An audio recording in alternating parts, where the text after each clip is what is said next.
అండి నమస్తే. ఇప్పుడు మాట్లాడే టాపిక్ వచ్చేసి నిన్న యూనియన్ బడ్జెట్ ప్రవేశపెట్టిన క్రమంలో ప్రధానమంత్రి, ఫినాన్స్ మినిస్టర్, కేంద్రంలో ఉన్నటువంటి బీజేపీ పెద్దలు మాట్లాడిన మాట 2025 union budget Viksit Bharat target achieving దిశగా ఉంది అని చెప్పే ప్రయత్నం అయితే చేశారు.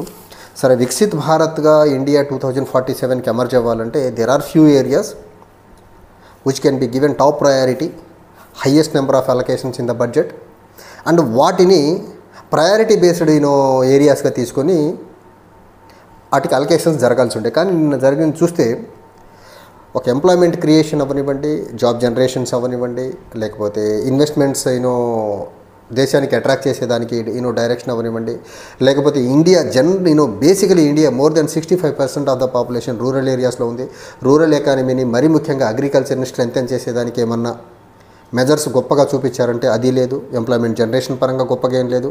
తర్వాత సోషల్ సెక్టర్ సోషల్ వెల్ఫేర్ అవ్వనివ్వండి, సోషల్ సెక్టర్ స్కీమ్స్ అవ్వనివ్వండి, లేకపోతే పెన్షనర్స్ అవ్వనివ్వండి, వీళ్లకు సంబంధించినటువంటి ఏ రకమైన కొత్తగా అడిషనల్గా బెనిఫిట్ ఒక బడ్జెట్ పరంగా ఒక రిలీఫ్ ఇచ్చే మెకానిజం అయితే చేస్తున్నట్టయితే కనుక ఈ రకంగా ఒక పక్క అగ్రికల్చర్ని, ఇంకో పక్క అన్ఎంప్లాయిడ్ యూత్ని, ఇంకో పక్క సోషల్ సెక్టర్లో హెల్త్, ఎడ్యుకేషన్ సెక్టర్స్ని నెగ్లెక్ట్ చేసి ఈ బీజేపీ అనుకున్న వికసిత్ భారత్, బీజేపీ చెప్తున్నటువంటి వికసిత్ భారత్ సాధ్యమా అంటే వీళ్ళు చెప్తున్నటువంటి వికసిత్ భారత్ ఏమో కానీ ఈ రకంగా కీ సెక్టార్స్ని బడ్జెట్లో అలొకేషన్లో ఇగ్నోర్ చేసుకుంటా, కీ సెక్టర్కి ప్రాపర్ ప్రయారిటీ ఇవ్వకుండా ఈ రకమైన మీగర్ అలొకేషన్స్ లేకపోతే సైడ్ లైన్ చేసుకుంటూ వెళ్తే వికసిత్ భారత్ ఏమో నాకు తెలియదు. కానీ ఖచ్చితంగా బీజేపీ అనుకున్నట్టు జనాలతో ఆవు పేడ మాత్రం ఖచ్చితంగా తినిపిస్తారని అనిపిస్తుంది. నిన్న వీళ్ళు చెప్పింది జాబ్ క్రియేషన్ కోసం వీళ్ళు non form employment point of వ్యూలో కొత్తగా జాబ్ క్రియేషన్ కోసం కొత్తగా వీళ్ళు చేసింది ఏమీ లేదు. చెయ్యకపోగా వీళ్ళు జనరల్గా చెప్పింది ఏంటంటే tax reduction, income tax reductions ఇస్తున్నాము, కొన్నిటి మీద ఇంపోర్ట్ డ్యూటీస్ తీసేస్తామని చెప్పి దానివల్ల ఇంపోర్ట్ డ్యూటీస్ అవన్నీ తీయడం వల్ల ఎంప్లాయ్మెంట్ జనరేషన్ జరగదు. ఇంపోర్ట్స్ వస్తున్నప్పుడు వాటి రేట్లు తగ్గుతాయేమో ఇక్కడ అంతే. తర్వాత ఇన్కమ్ ట్యాక్స్ రిడక్షన్స్ ఇచ్చారు, 12 lakhs వరకు ఇచ్చారు మీరు ఎగ్జంప్షన్. కానీ అసలు ఆ 12 lakhs అర్న్ చేయగలిగే ఎంప్లాయ్మెంట్ జనరేషన్ ఆపర్చునిటీస్ ఎక్కడన్నా చూపించారా మీరు బడ్జెట్లో అంటే అది లేదు కదా. తర్వాత వీళ్ళు మాట్లాడిన చాలా ప్రధానమైన అంశం ఏంటంటే బడ్జెట్లో నిన్న అగ్రికల్చర్ గురించి ఫస్ట్ ప్రయారిటీగా growth of engine for Indian economy వచ్చేసి అగ్రికల్చర్ అని చెప్పే ప్రయత్నం చేశారు. ఆ అగ్రికల్చర్కి వచ్చేసరికి అగ్రికల్చర్ స్కీమ్స్ మరీ ముఖ్యంగా అగ్రికల్చర్ ఇన్సూరెన్స్ స్కీమ్ ఏదైతే ఉందో దానికి severe dip allocation of resources జరిగింది. తర్వాత దగ్గరగా అగ్రికల్చర్ సెక్టర్కి వచ్చినటువంటి అలొకేషన్ మొత్తం చూసుకుంటే 127,290 కోట్ల అలొకేషన్స్ జరిగింది. అందులో మరీ ముఖ్యంగా క్రాప్ ఇన్సూరెన్స్కి దగ్గరగా 3,600 కోట్ల రూపాయలు, 3,621 కోట్ల రూపాయలు తగ్గించారు అలొకేషన్స్.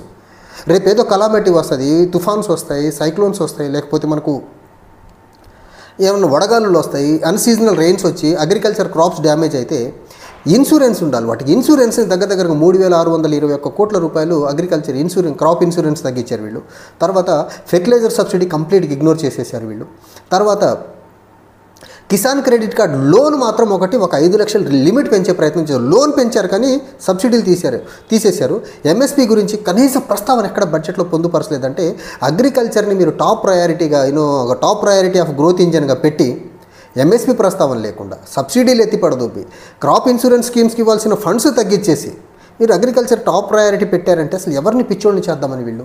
అండ్ దీన్ని బేస్ చేసుకొని రేపు February 5వ తారీఖు సంయుక్త కిసాన్ మోర్చా వాళ్ళు దేశవ్యాప్తంగా ధర్నా చేసేదానికి పూనుకున్నారు. బడ్జెట్ అలొకేషన్స్ అగ్రికల్చర్ సెక్టర్కి దారుణంగా ఉంది. మరీ ముఖ్యంగా ఎంఎస్పీ, సబ్సిడీ అండ్ రైతు సంఘాల నుంచి గవర్నమెంట్ ఆఫ్ ఇండియాకి ఇచ్చినటువంటి విన్నపం ఏంటంటే మీరు కార్పొరేట్స్కి రుణమాఫీ చేస్తున్నారు, రైతు రుణమాఫీ కూడా చేసి రైతులను ఆదుకునే ప్రయత్నం చేయండి అని చెప్పారు వాళ్ళు. దాన్ని కన్సిడరేషన్లోకి తీసుకోకపోగా ఎంఎస్పీ గురించి ప్రస్తావన లేదు, సబ్సిడీలు తగ్గించేశారు. ఈ రకంగా వీళ్ళు అసలు అలొకేషన్సే ప్రాపర్ చేయకుండా అగ్రికల్చర్ని టాప్ ప్రయారిటీ పెట్టారంటే అసలు బీజేపీ ఏ రకంగా జనాల్ని పిచ్చోళ్ళు చేస్తుందో చూడండి. బీజేపీ ఎంత హిపోక్రాట్గా బిహేవ్ చేస్తుందో చూడండి వీళ్ళు. తర్వాత వీళ్ళు ఇంకొక అంశం ఏంటంటే ప్రధానంగా నిన్న బడ్జెట్లో ఇన్కార్పొరేట్ చేసింది ఇగ్నోర్ చేసిన అంశం ఏంటంటే బడ్జెట్లో ఇన్కార్పొరేట్ చేసింది ఏంటంటే నరేంద్ర మోదీకి తెలిసిన విద్యల్లో ఒకటే దేశంలో ఉన్న ప్రభుత్వ ఆస్తులు నమ్మి తద్వారా డబ్బుని సంపాదించుకొని ప్రభుత్వాన్ని నడపాలనేది ఒకటి తప్ప సంపద సృష్టి లేకపోతే దేశానికి సంపద సృష్టించాలనేది ఉన్న ఆస్తులు నమ్మి దొబ్బడమే నరేంద్ర మోదీ పనిగా పెట్టుకున్నారు.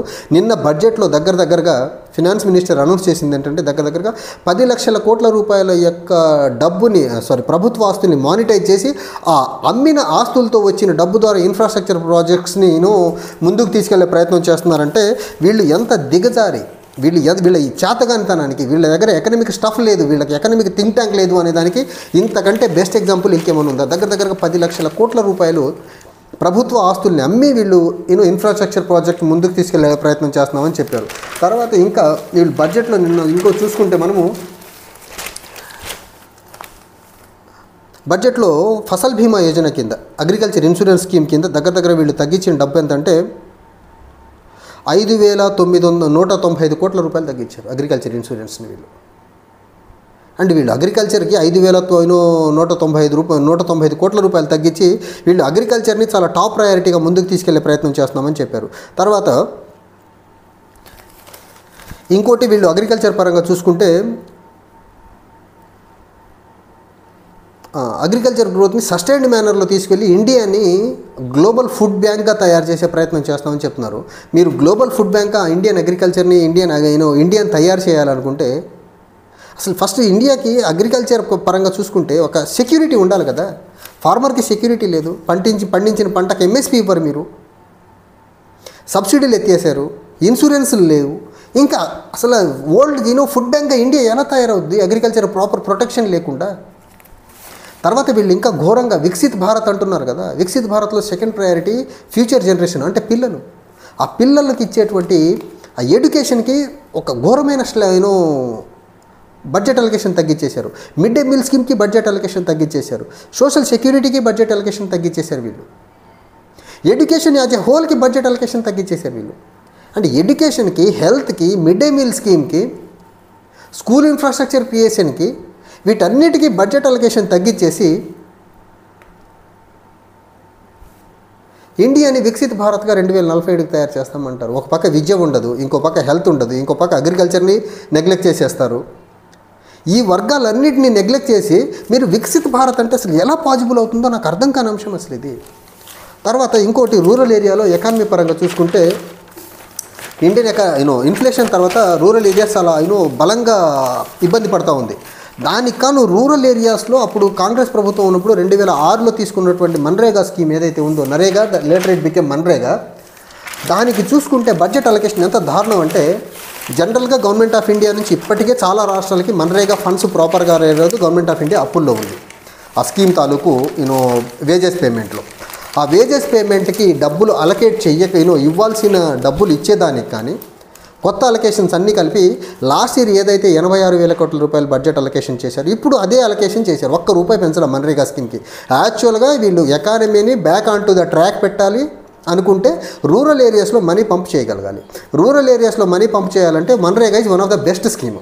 ఆ స్కీమ్కి లాస్ట్ ఇయర్ ఏదైతే 86,000 కోట్ల రూపాయలు డబ్బులు ఇచ్చారు, ఇప్పుడు అదే డబ్బులు ఇచ్చారు. బట్ థింగ్ ఏంటో తెలుసు, అక్కడ ఆ 86,000 కోట్ల రూపాయల్లో పెండింగ్ డ్యూస్ చాలా ఉన్నాయి. దగ్గరగా 5-6 వేల కోట్ల రూపాయలు పెండింగ్ డ్యూస్ ఉన్నాయి.